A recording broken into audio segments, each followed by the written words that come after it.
encore un peu. Je suis en train de mourir. C'est parti? Okay. So, hello everyone, and hello to those who are watching online. So this meetup will be in English because we are both online and offline, and it's live.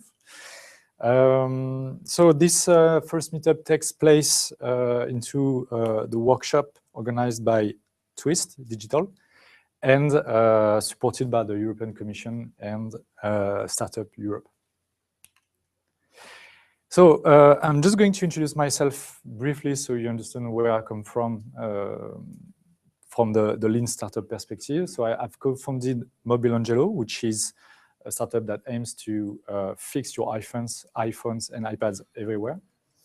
I'm currently the COO, which means that I'm in charge of the operations. So I manage the technical team and the marketing. And I've co-founded Productize, which is a very young project, 2 weeks old. And basically, it's a monthly workshop about product management for big companies. So who knows about lean startups in the room? Okay, so basically, I won't teach you what is lean startup in depth. For that, you have 2 great books. The Lean Startup, written by Eric Ries, and Running Lean, written by Ash Moria. The books are very different. This is basically the manifesto and the vision about Lean Startup. So this book explains the theory where Eric Ries come from and why he invented this framework and the vision he has for the post-industrial era for United States and for the world, basically. And Running Lean is a more practical guide about how to implement lean startup principles from the idea to something that works. This is the subtitle. It's from plane A to a plane that works, because basically it says that whatever your idea is going to change. And this book teaches you how to manage the various changes you will face. So both books are very, very interesting. But the Running Lean is more practical, and it's written it has been translated in French for those of you who are in the room. My personal background in lean startups, so I first discovered the book from my workmates. I was in my office, and he put the book on my office, said, you should read that. And before that, I had failed 2 startups, so he thought it might be helpful, and it was helpful. Rather, few months ago, I think 2 months ago, there was a kind of workshop organized by a US team called Lean Startup Machine. It's a lean startup workshop run everywhere in the world, in many, many cities. And basically, you gather during 48 hours with many teams, and you try to practice lean startup principles. You try to validate your idea on the market. So you go out in the streets and you validate your idea. And this is where I first practiced lean startup. And since then I animated various workshops, meetups about lean startups in Paris, in Lille, and I am also the French copy proofreader of Running Lean in French. So I've checked that it was properly translated. Okay, so this is the typical, mythical, I would say, growth curve of a startup. So just to go quickly, you have the exploration phase where nothing happened, basically. Actually, it happened a lot of things, but from the revenue perspective, nothing happens. You don't make any money, you don't make any progress, financially speaking. And then you have this magic moment, which is called the product market fit. This is where your idea, your product meets a natural demand on the market. So this is the idea of being visionary when you create a startup. When you are here and you have your idea, nobody trusts you. Nobody thinks it's a good idea. It's only there that people are going to trust you. So you have to work, you have to explore a lot of things. You have to stay long enough alive on the market until the market is ready for your product or until you adapt your product to the market. The whole idea of Lean Startup is to adapt your product all the time to match the market. And then if you are lucky enough, if you are on a growing market, then you will have a rapid growth if you have the funds, if you have enough money to compete on the market, to invest a lot of cash in marketing, in technology. This is the typical curve for a technological startup, not a web agency. Okay, so it's really important. Rapid growth happens when you can scale, which means that you can invest for $1, you get $10, basically. Okay. So yes, this is the typical startup, and just to give you an idea, my first two ventures, Kivao and Advertory, were two startups, and they failed quite quickly in this curve, which is the exploration phase. Why am I saying that I've failed? I have to stop these companies. The first one with 30K invested in cash with my money and my associates' money. And we stopped about 8 months, 9 months, because we didn't have any money left and we had to take our job back. So we spent 8 months basically writing a business plan. So obviously that does not work. So we over-planified, we over-engineered our startup. We wrote a blog, we started a small community, we wrote a small platform that was a kind of MVP, kind of prototype of our product, but we never faced the market. We never talked to one customer. We talked to partners, we talked to investors, we talked to journalists, but we never talked to customers. What was the startup about? It was a home exchange. So basically, it's like Airbnb, but for free. And there was a business model beyond that, because one startup today, raised 2 million a few months ago. So there is a business model beyond that. The second one, Advertory, I was not the co-founder. I joined the company after I helped the company to start as a freelancer. Again, we raised a lot of money, but we failed to have a common strategy with me and my associates because we didn't have the same vision. We didn't talk to any customers, and basically it was a local marketing platform for small businesses. We thought we would sell it 50 euros a month, and actually after we raised the money, we talked to the customers and we realized they were almost ready to pay €0 per month. So it changed slightly the plan, and it did not work. And now Mobile Angelo, so we raised a nice amount of money just after 9 months. To be honest, we started a discussion just 4 months after the initial launch. So it took us 6 months to actually get the money. But we, as I'm going to show you, we did not invested absolutely the same amount of money and the same effort. For the first one, no customer contact, 30K in money, 3 people, and we are full-time on the project. For Advertory, the second one, 1 year before we talked to a customer. So we built all technology before that. We invested a considerable amount of money to build the technology, but we didn't talk to any customers. A nice amount of money, 3 people, the founders, and then we hired 4 engineers to work on the product, and progressively from 0 to full-time on the job. And Mobile Angelo, we waited 2 days in order to get in touch with the first customers. I will tell you how. We just invested 400 euros to get that customer feedback, and we are only 2 to 3 people today, and we still are half-time on the project. So you see the difference, the different approach: less time to talk to a customer, less money, and a better feedback, and less effort spent to have a better result. So basically, there was two ways before Lean Startup to start a startup, of doing a startups.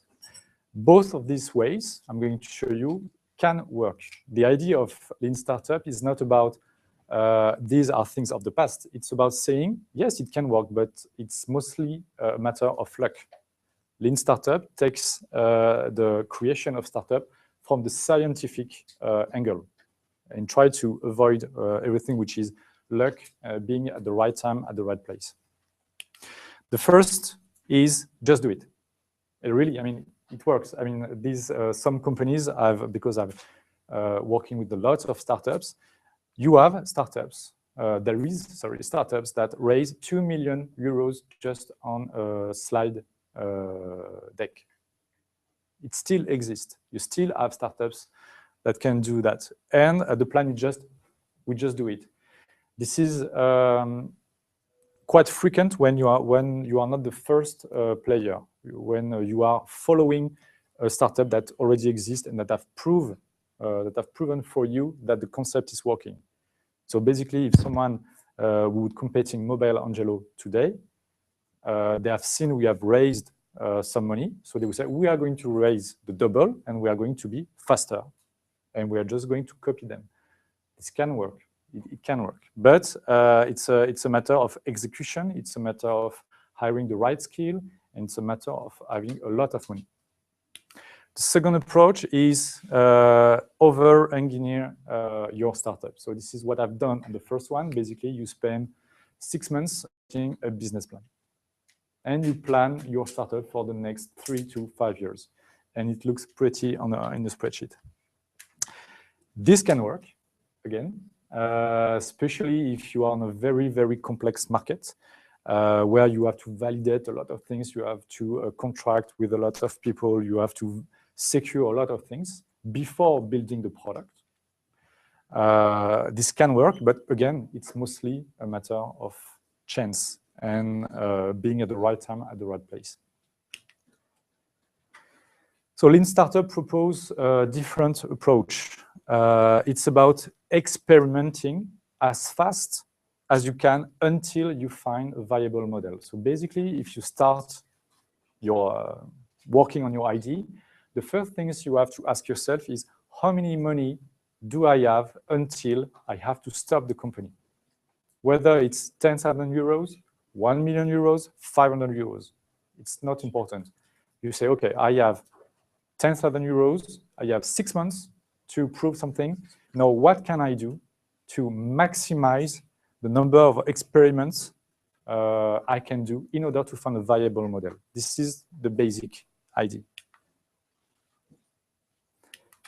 So the good approach is you're not building a big ship, a big boat in order to go to the place you want to go. It's about building a vehicle, which is your startup, that will be able to turn easily on the right, on the left, if you have an obstacle, if you have a new competitor, if you are not securing your money fast enough. So you need to have a flexible vehicle to drive along the way. This is the idea. So this is about steering, which is driving a vehicle, but not a boat. It's more like a rally car. Another approach I've been tested on Mobile Angelo is the idea of the multi-stage rocket. So basically, what does it mean? When you see that, your real product, it's here. It's the satellite. It's not the whole. How do you call that? Rocket. But you do need the first level, the second level, and the third level in order to put your satellite around the globe. So the idea is that you are going to start to build something that is not your real product. And based on that, you are going to drop your first product and start another product. And then you will drop that product and start another product. So this is the idea I've tried to do, for instance, for my first company, Kivau. We thought that we wanted to be the one place to find all the location you can go for free in the world. But before that, we said we are going to build a community. of people interested into this topic. So we invested some time in building a blog, so writing content, connecting with journalists, connecting with ambassadors. And we thought that based on that community, we would be able to launch a product. So this is something that many people do, even in Eurotech today. When you build a community-driven product, this is a good idea to first build a community. Don't care about the product, don't care about the technology. But after that, you know that we are going to, I would say, let down progressively your first asset.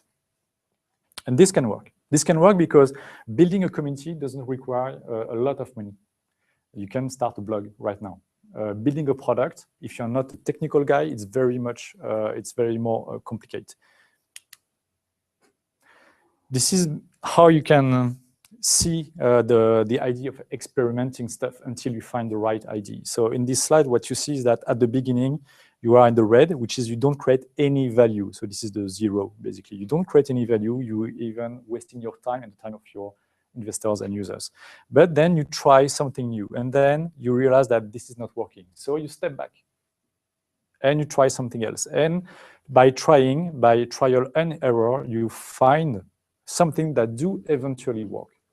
But you might get stuck here until, and you might not have enough cash in order to continue or even to step back and to try something else.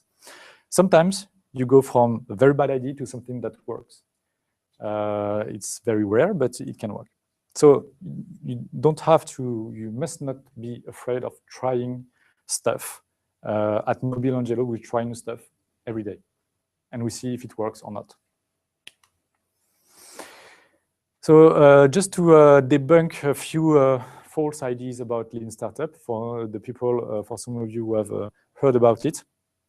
Lean Startup is not about talking to clients. Some people will say, yeah, Lean Startup is just about getting out of the building, talking to people, checking the idea, and if the people say it's a bad idea, then it's a bad idea. If it's a good idea, then you think it's a good idea. It's much more complicated than that. You are not going to ask for people for what they think about your product. You are going to validate a few things by talking to them, but it's not the only part of Lean Startup. It's not also about building what we call an MVP, which is the minimum viable product. Again, some people make the confusion between MVP and prototype. Prototype is the first version of your product that eventually you are going to drop to build a real product. The MVP is a real product. It's the first things you are going to expose to your clients that your clients are going to use for real. The first MVP of Mobile Angelo was just a WordPress blog with a form that will ask people, you have an issue with your mobile, just fill the form, contact us, and we're going to find a solution. And the thing was working, and people could have their iPhone fixed by filling the form. So it was the first MVP. Then we released the first version of the site back a year ago, and we almost didn't touch it for 1 year. It's still live. It's not about being cheap. This is very important, especially in Europe, because Lean Startup comes from the United States, where it's very easy to get funded with $200,000 very easily. You get that money from investors because there's a lot of investors. So you can have a reasonable amount of money to experiment. With this money, you can hire a team. You can hire 5 people working for 6 months on the marketing, on the tech. So it's kind of convenient.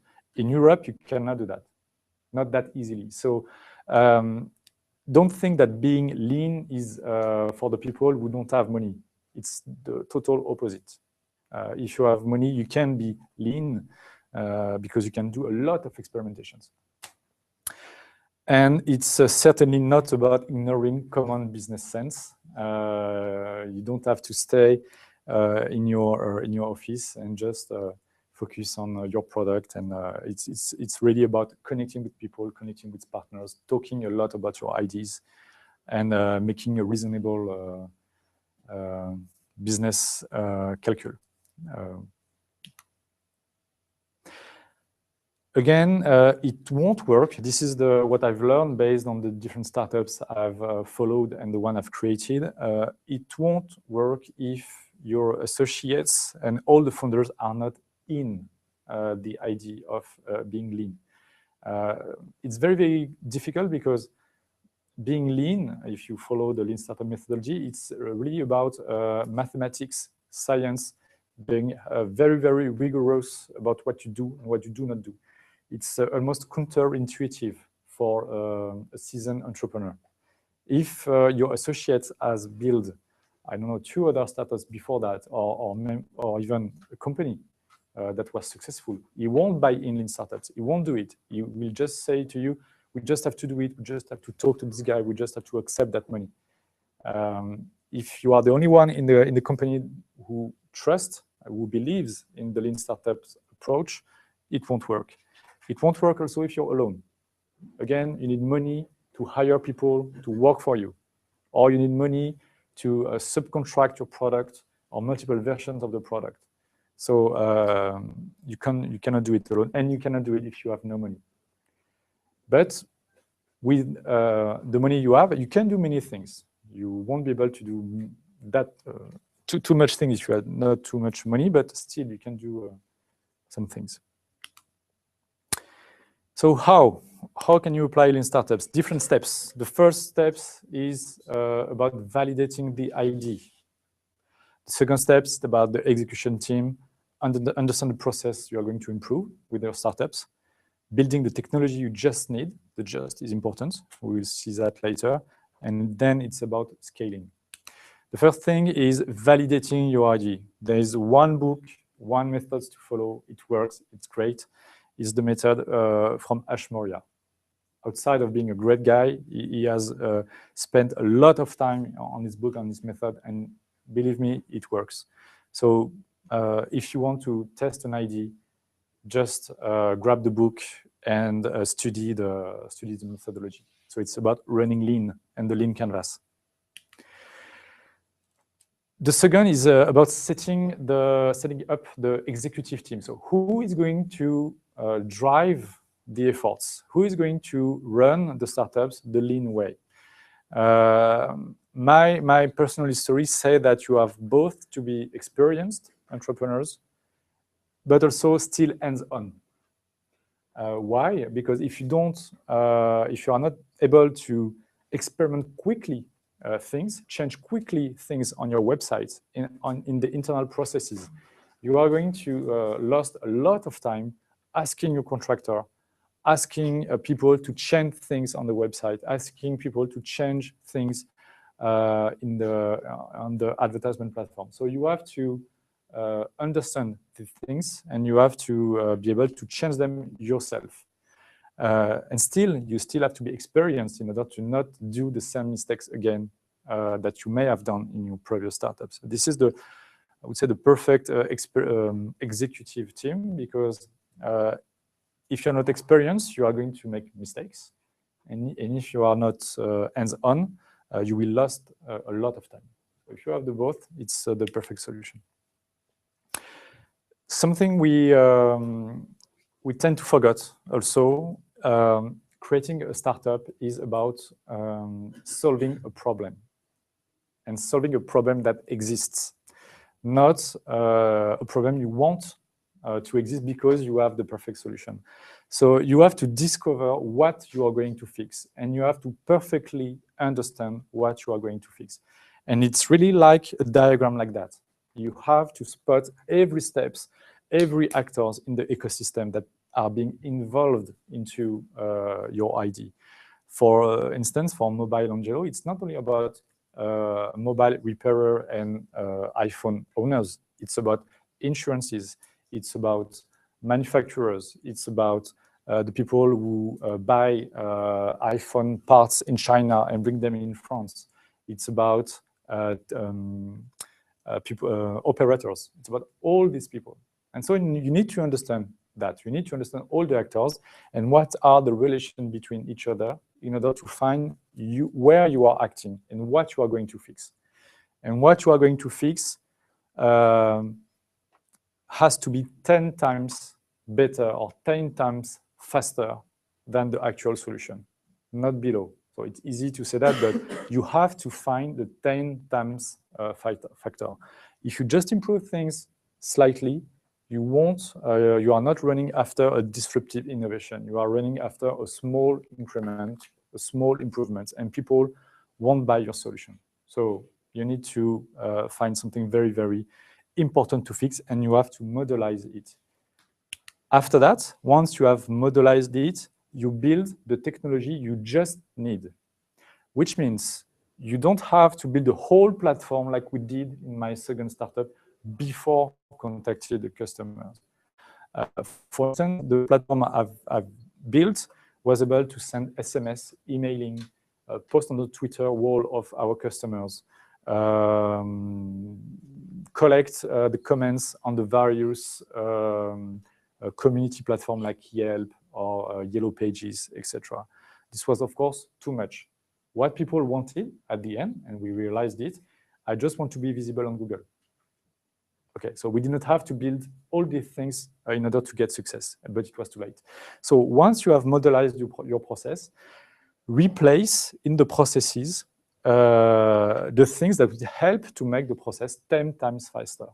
So in our case, I will tell you that we still use Google Spreadsheet as our back office. We did not build a back office, but we build the pieces that make this back office fully automated. So basically, we program Google Spreadsheet in order to drive our activity.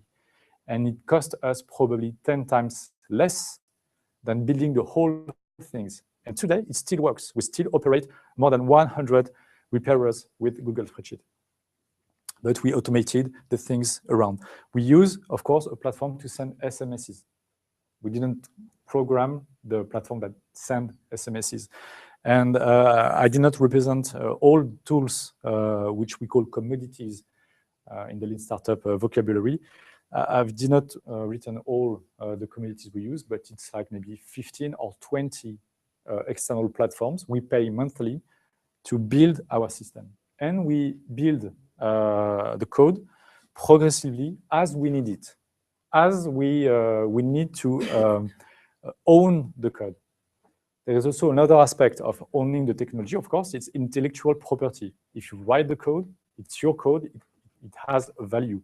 If you build only your platform based on commodities, it was nothing, of course. So be careful of where is the value of your company. If the value is the code, is the intellectual property, of course, you need to write code. But if it's not, then you can use commodities and you need to build the technology just when you need it. When is the time when you need it? Is this whole process that your company is supposed to support. You can do it manually, and you have to do it manually. Because if you don't do it manually, you don't understand the process. You are not in touch with the customers. You are not in touch with the different problems. As soon as you have understood the real problem and what needs to be fixed, then you replace it with a commodity or with code. But you need to do it manually. And the right time is when you cannot do it anymore. For instance, managing a demand of repair used to take us 30 minutes per demand. Today, we could not do it manually. So progressively, we replaced it by technology. But at the beginning, we did it manually. My first MVP back in December 2013, just the WordPress blog with the form. When the people fill the form, I would call the customer, ask what was our issue. I would call a repairer, say, are you okay to take this client? And then I would put them in touch, 30 minutes. Today, it's fully automated. About scaling. So scaling is about when you have discovered a product market fit, and it is where you can invest heavily in technology in order to scale, both in marketing and technology-wise. So do things that don't scale at first. Again, like I said, you need to perfectly understand the problem you are going to fix. It's very important. And you do it as long as it's possible. I'm going to give you a concrete example. We think about putting payment online since the beginning. So pay before you get your iPhone fixed.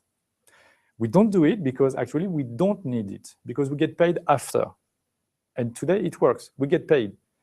So until we don't get paid, I mean, maybe with the number of customers growing, we might reach a stage where people stop to pay, or at least 5% of our customers don't pay eventually. So this will be an issue at this moment. But today, it's not a problem. So we don't implement the payment online. So as long as it's possible, we try to postpone investment in technology. Yeah, you build the technology that relieve immediate pain in your process, in your day-to-day processes. Okay, so that was short, but I didn't want to be too theoretical. So if you have any questions, this is the moment to share and to exchange on your issues and the different experience you have.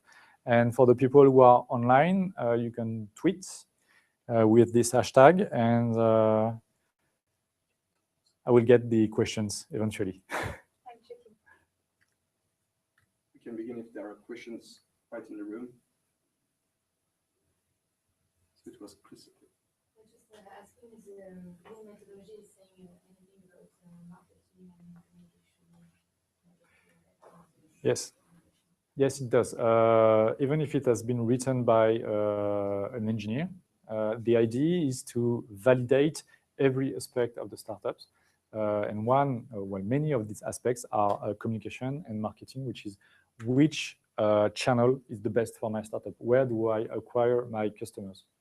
So you can, there's an excellent book about that, which is called Traction, which is about how you validate the 20-ish channels you have at your disposal when you are a digital company. And there is a methodology for that. And it's great. But again, you need money and you need people to run these experiments. If you don't have this, you just do what is easy, which is AdWords, Facebook ads, flyers in the streets, but you have 17 other channels to activate and to test. So there is a method for that. So do you mean that we have to hire really quickly, or just if we have 2 or 3 is fine, and we hire only when we really need, or we have to hire now for communication marketing if you have them? The idea, yes, if you want to be lean, you better make sure you have enough money to recruit some people and to help you to do that. Yes. This is the best way to implement lean startup methodology. If you don't have money, if you don't have people, I would say don't do it unless you are sure you have money fast enough. Because you are going just to try maybe or to spend too much effort on one channel and one things to test, and it might be not the right one. So you better go on the just do it or over engineer. That actually you may have less chances, but it might work. How many of you are working on the ID at the moment? Okay. And are you alone? Who is alone on this project? Okay. So are you in the mindset of understanding how much money you have and how much time you have in order to test your ID? Or are you just trying to start a company? Are you kind of pragmatic about the idea? For example, you? Yes, I'm more on the idea of trying the idea, and I know what is a lean startup, so I'm trying to, what you said before, maybe create a community first, and ask this community to improve my idea and see if it was a good idea or not. Okay. So in this kind of company, so for any of you who are starting an idea, there's 2 figures to know before you even start is how much time do I have? Because you might have a time constraint. And how much money do I have? They might be different because you might have enough money to not work for 12 months, but you can have also 12 months paid by someone like Pôle emploi or and money on the side. So it's different, but you have to have these two figures in mind. How many do I have in money and in time? That's the two first figures you need to figure out. And then about the community aspect, you have to see the community as an asset. So basically, you say, okay, I've got 6 months to build a community. This community should be about 15,000 users by 6 months. You need to fix your objectives. Because at the end of the 6 months, you might not have enough time or not enough money because you ran out of cash, but still you have an asset of 15,000 people, and that's worth something. And with that, you can maybe find money or find a new idea. So it's still worth building something, but in the idea of creating an asset, not about just creating a community for that, but it's an asset. Yes? You said you were invested half time Yes. in a startup. What about this choice? Because I decided, it's a learning lesson on my second startup. I thought I could pay myself on the startup. And it was a kind of misunderstanding with my associate. And it's a big misunderstanding because when you ask for a salary, it costs a lot of money, especially in France, because you basically have to double what you get at the end. And I don't think it's reasonable for a company to support this cost at the beginning. So I decided, as I was a consultant before that, I decided to continue my activity in order to live beside my company, in order to not ask my startup to support the cost. You've been insisting on how important it was to have money to apply the lean method, but what if it's like a couple, I don't know, like 20,000 is supposed to be like enough, or is it like supposed to be based on the American model with like 200,000 euros to be what you're calling enough money? I would say that enough money is enough money to have a team of 3 to 4 people working for 6 months, minimum. So you make the math. Except if you manage to find them for free. Yeah. But still you need but still you need money to invest in advertising platforms, in softwares, in graphical design, all this stuff that costs, especially in marketing. So even if you have people working for free, you still need to spend a lot of money in things that are not free anymore. When I say anymore, like AdWords used to be cheap. Yeah. It's not anymore. Facebook is still kind of interesting, but the price are leveling up. So still you have need a lot of cash to spend on marketing. Yes. Before you said you had you took 1 month. You said okay, 1 month. And if I manage and just stop. But on this month, you were looking for a partner, or you were just looking to work on the idea and see some proof in the market or test some new products? The real story behind Mobile Angelo, when I started with someone, with a friend of mine. He was also a consultant, like me, and we just wanted a recurring source of revenue. And said, yeah, we want to make 10,000 euros a month to share between the two of us. So let's find a business to do that. So this is the idea. And so we just take any idea, and I just broke my iPhone, so let's do iPhone fixing. That's it. And then I liked the ecosystem, and I thought there would be something to make. But not my associate, he left. And then I ran the idea alone until I find my actual partner. So you were continuing alone? Yes, but be alone, but you were like hoping. But also, but because I was incubated here in Eurotechnology, so I could not say to Eurotechnology, okay, guys, I leave. So I had like a commitment, and this what kept me doing that. It's because I had a commitment. So you said you went to see your first customers to test your idea after 2 days. So you developed the WordPress. Yeah, well, actually, I did not develop anything. I just set up a WordPress. But were those people you knew and they knew about the project, or you just like send it out on the web? Like real customers, I buy ads on AdWords. The site was very ugly, but I would say less ugly than my professional competitors. So it was still added value in that. And I was very surprised that people would fill the form and say, yeah, I have iPhone to be fixed. So they were real customers. This is very important. If you try your idea, your product with friends, you won't have, and this is the mistake I've made with the second startup, the local marketing one. We had people in our network who were independent local business.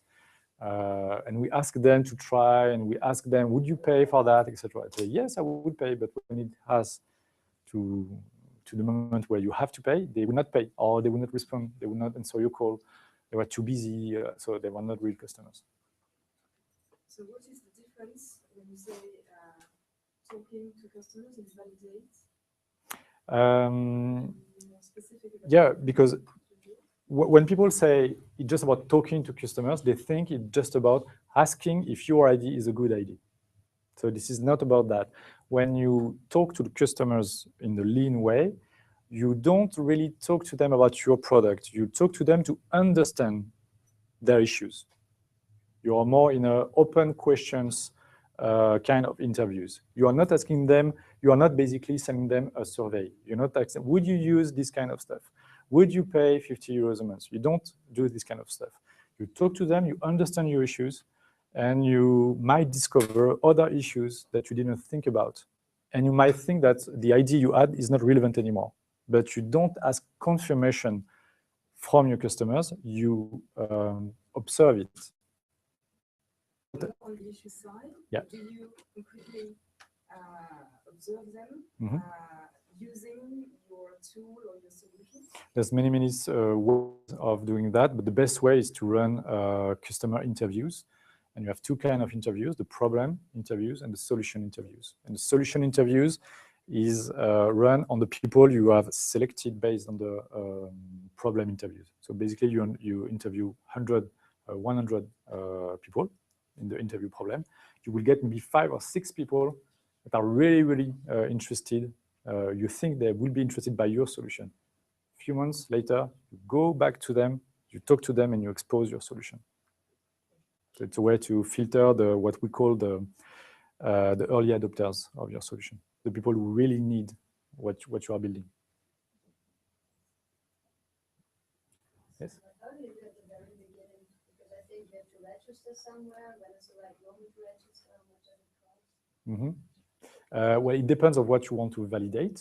For instance, in Mobile Angelo, I wanted to validate that independent iPhone repairers would pay 5 euros a lead I would send them, a new customer would send them. This is what I wanted to validate. So for that, I just needed customers, and I just needed a way to make them pay. And actually, I never collected the money. So they just say to me, yeah, I would pay for that. I send them the customers. And then I get the feedback from the customers. So was it a good experience? Did you like it? Would you recommend it? Etc. But I never really collected the money. I didn't care about that. For the stage, for example, do you have to register for Oh, for the status? No, actually, even for Mobile Angelo, we registered about 3 months after we start the activity. So it's like, it's like the story of Google. Google incorporated just because they need to put a check in the bank. They have an investor with 200,000 dollars. They just need to get the money, so they had to incorporate. Basically, this is what we've done. We incorporated because we needed to. So your last question? Yes. Is there a tool to manage user feedback, to aggregate user feedback, or should we use a Google Sheet? I never use tools. Tools, again, you use tool when you cannot do it anymore manually. So until you can do it manually, do it manually. All right. I would like to thank Sébastien because he was like.